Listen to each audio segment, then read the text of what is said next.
wabarakatuh. Alhamdulillahirabbil alamin. Puji syukur kita panjatkan kehadirat Allah Subhanahu wa taala atas berkat rahmat dan karunia-Nya lah sehingga kita masih diberi kesempatan untuk melaksanakan perkuliahan saat ini. Salawat serta salam tak lupa pula kita haturkan kepada baginda Nabi besar kita Nabi Muhammad SAW, karena beliaulah yang telah membawa kita dari zaman jahiliyah menuju zaman sekarang ini. Saya Nur Kamarintan Purnama, perwakilan dari kelompok 9 akan mempresentasikan hasil kerja kelompok saya, yaitu dengan judul Sistem Pendidikan Terpadu.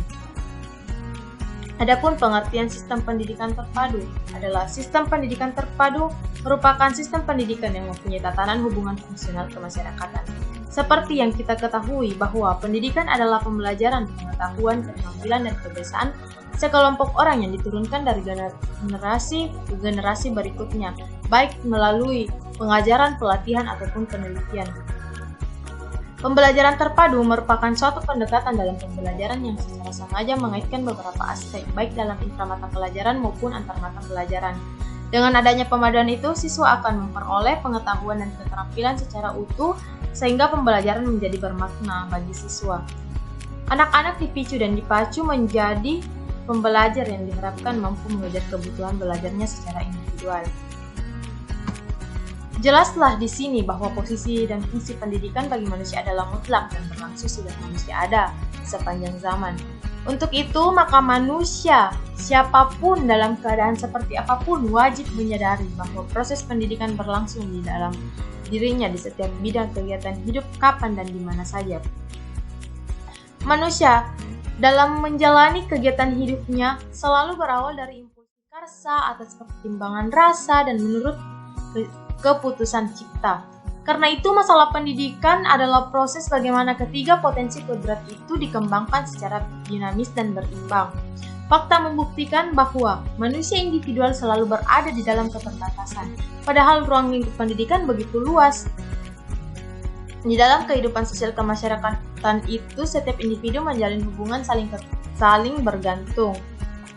Adapun saling ketergantungannya itu tidak lain dan tidak bukan adalah agar setiap individu dapat memenuhi segala kebutuhan hidup.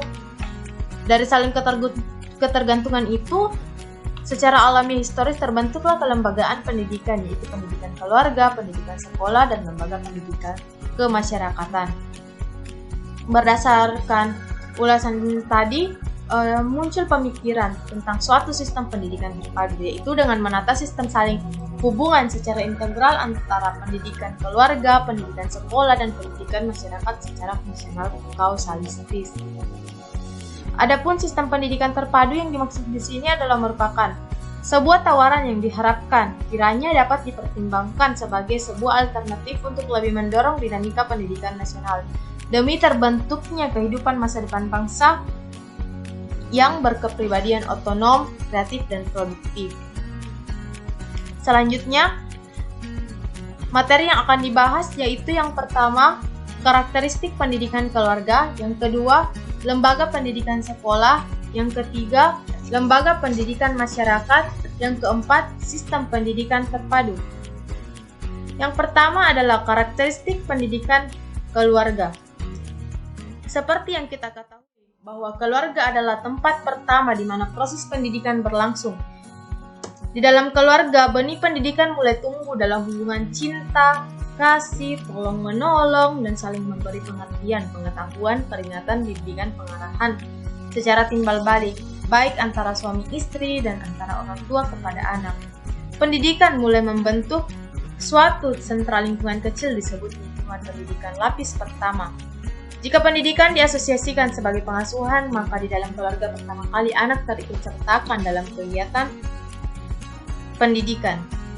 Pendidikan bagi anak disadari atau tidak telah dipersiapkan jauh sebelum kelahirannya oleh kedua orang tuanya. Pada mulanya pendidikan berlangsung secara hereditis. Orang tua pertama kali memberikan pengetahuan instinktif berupa kasih sayang, perlindungan, dan penjagaan ketat kepada anak-anak. Setelah itu, orang tua memberikan pengetahuan empirik seperti percontohan, bimbingan, dan arahan.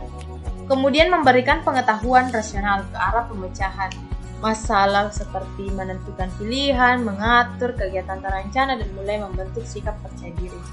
Tanggung jawab orang tua mencerminkan suatu ciri khas pendidikan keluarga. Di dalam kehidupan keluarga, anak mendapat bimbingan dan perawatan dalam rangka membentuk perwatakan dan kepribadian anak untuk menjadi dirinya sendiri atau menjadi diri pribadi yang utuh.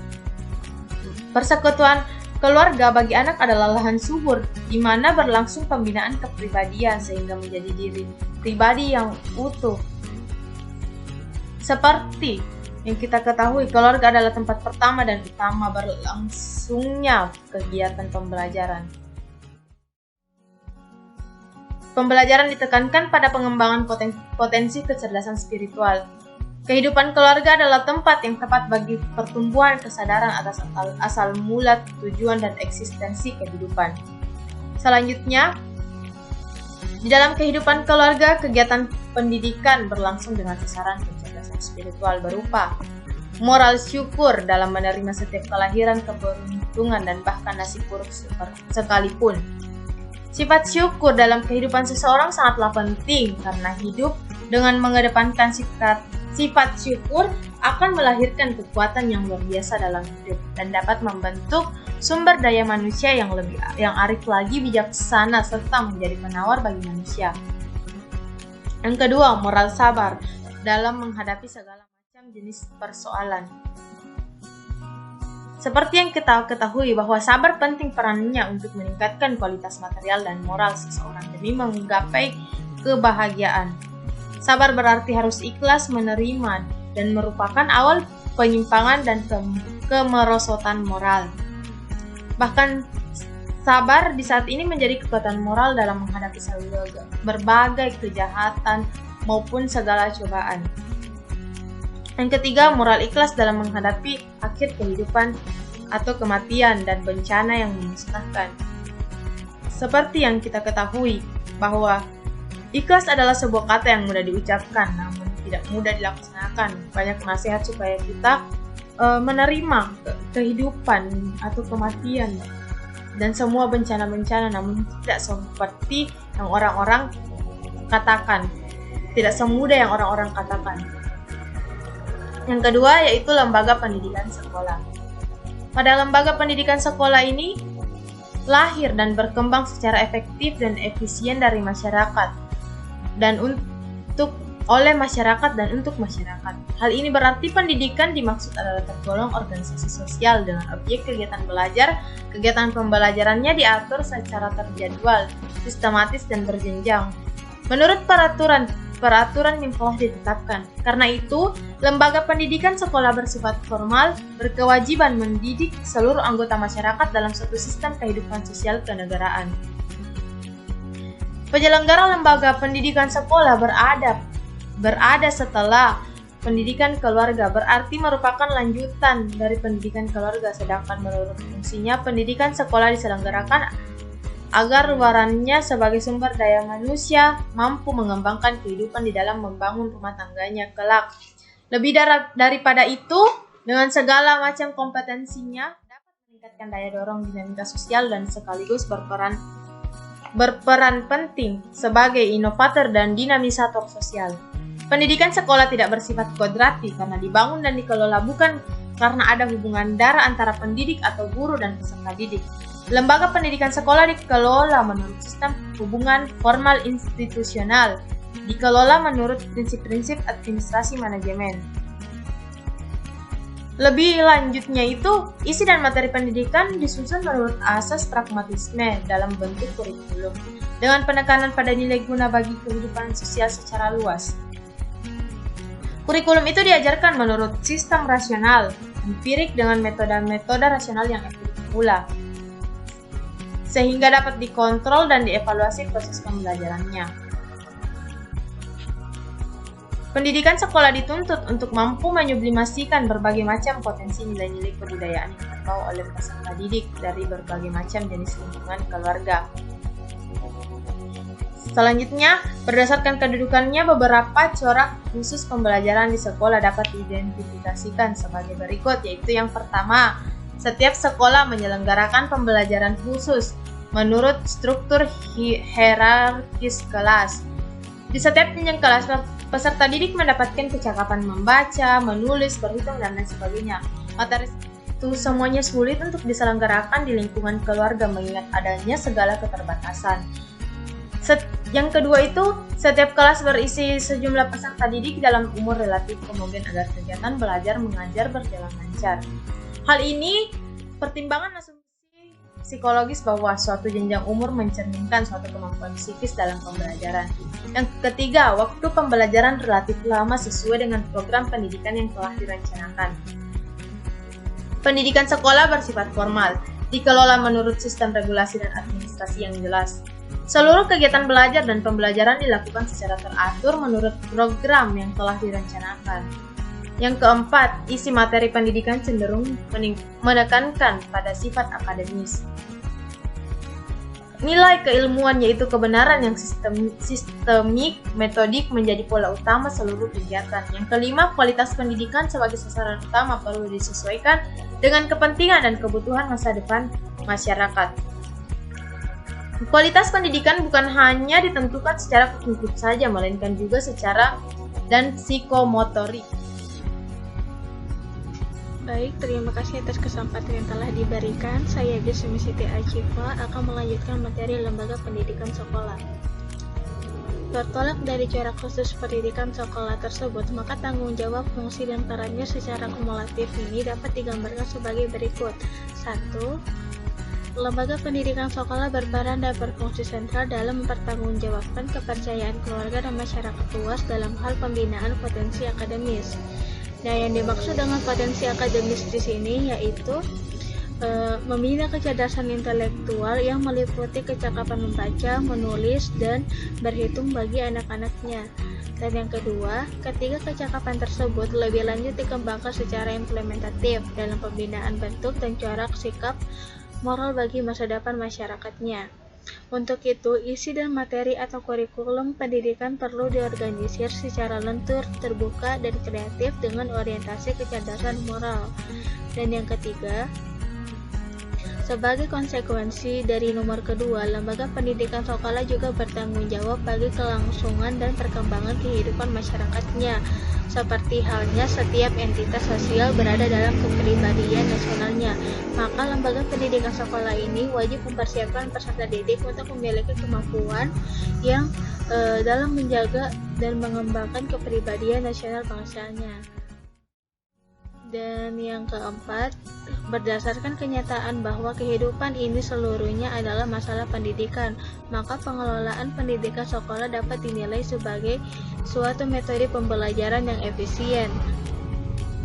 Hal ini didasarkan atas fakta bahwa karena segala keterbatasan yang ada, maka keluarga dan masyarakat tidak mungkin melaksanakan semua sasaran pendidikan.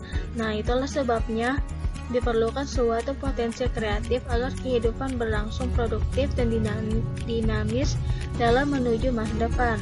Melalui lembaga pendidikan sekolah, potensi itu diharapkan dapat dikembangkan. Dan yang kelima, lembaga pendidikan sekolah dapat pula dinilai sebagai sosialisasi potensi individu. Pendidikan sekolah bertanggung jawab terhadap pembinaan individu menjadi makhluk sosial, makhluk yang cerdas dalam beradaptasi dengan baik dalam kehidupan masyarakatnya. Dan yang keenam, mempertimbangkan posisi, fungsi, dan tanggung jawab lembaga pendidikan sekolah di atas.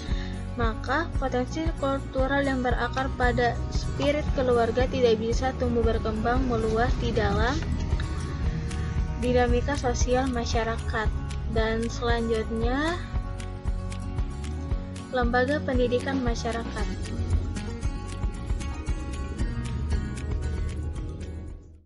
Pada dasarnya, atas dasar berbagai alasan, di penyelenggaraan pendidikan masyarakat ini dapat dikategorikan menjadi 3 jenis.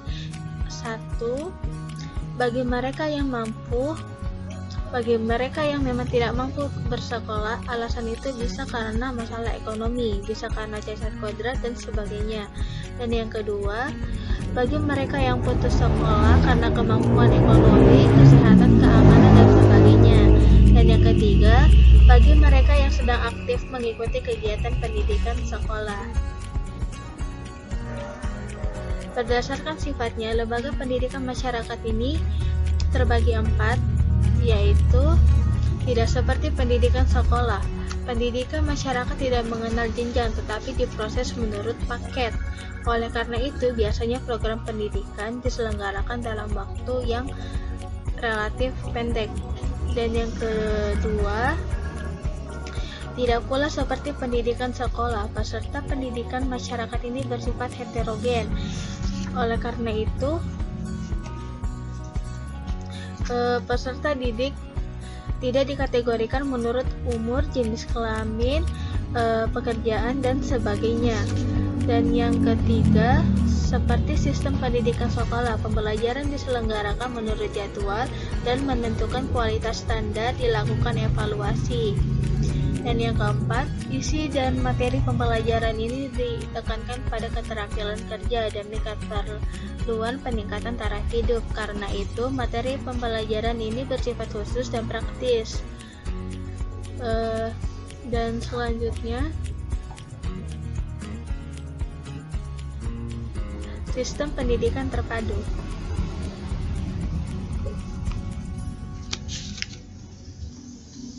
Yang pertama, keluarga sumber pencerdasan spiritual. Pendidikan dimulai dari keluarga adalah pendapat yang akurat. Suatu ajaran mengatakan bahwa pendidikan itu dimulai sejak 25 tahun sebelum kelahiran. Ajaran ini perlu dijadikan landasan orientasi pendidikan dalam membangun sebuah keluarga, yang artinya dalam rangka membangun kehidupan rumah tangga ini seharusnya kedua belah pihak, yaitu pihak calon suami dan istri, yang dipandang perlu mempersiapkan pengetahuan kependidikan untuk anak-anaknya. Dengan demikian, diharapkan mereka untuk menyadari arti, posisi, dan fungsi pendidikan dalam membangun sebuah keluarga. Dan yang kedua, sekolah sumber pencerdasan intelektual. Ada dua hal yang harus dipersiapkan dalam mengelola sistem pembelajaran untuk membangun sumber daya manusia yang cerdas, intelektualnya dalam bidangnya, cakap, terampil, kreatif, dan jujur dalam bersikap, yaitu 1. Materi pembelajaran ini perlu diorganisasikan dalam bentuk kurikulum, disusun secara berjenjang menurut sasaran konkret. Nah, untuk jenjang pendidikan dasar, organisasi kurikulum ini disusun dengan sasaran utama pembinaan keterampilan hidup. Sedangkan untuk jenjang pendidikan menengah, sasaran utamanya yaitu pendidikan kecakapan hidup. Nah, yang terakhir ini, kurikulum pendidikan tinggi, sasaran utamanya itu adalah pembinaan kecerdasan hidup. Cakupan materi pembelajaran ini dominan pada muatan nasional bahkan sampai internasional. Dan yang kedua, ini sistem pendidikan, sistem organisasi, administrasi, manajemen pendidikan perlu direkonstruksi dengan lebih melibatkan potensi masyarakat. Artinya, pengelolaan pendidikan sekolah ini dilakukan bersama antara sekolah dan masyarakat dan pemerintah.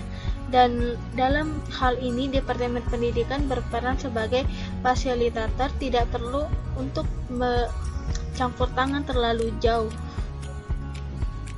Dan yang ketiga, masyarakat sumber pencerdasan moral emosional. Semua jenis, bentuk, dan sifat luaran pendidikan sekolah menjadi masukan sebagai sumber daya manusia untuk melanjutkan pembelajaran dalam kegiatan bekerja dan berkarya di dalam kehidupan masyarakat. Sesuai dengan prinsip pendidikan sepanjang zaman, maka masyarakat ini dapat dinilai sebagai lingkungan pendidikan ketiga setelah sekolah. Tetapi sebagai lingkungan pendidikan yang lingkupnya luas, di atas telah diuraikan bahwa seluruh aspek kehidupan masyarakat ini adalah mengandung isi pendidikan dan pembelajaran. Bisa dikatakan bahwa pendidikan secara nyata ada di dalam aspek kegiatan kehidupan masyarakat. Jadi, setiap bidang kehidupan masyarakat ini memiliki tanggung jawab terhadap kelangsungan pendidikan dan pembelajaran. Sekian, itulah hasil dari presentasi kelompok kami. Kurang dan lebihnya mohon dimaafkan, dan semoga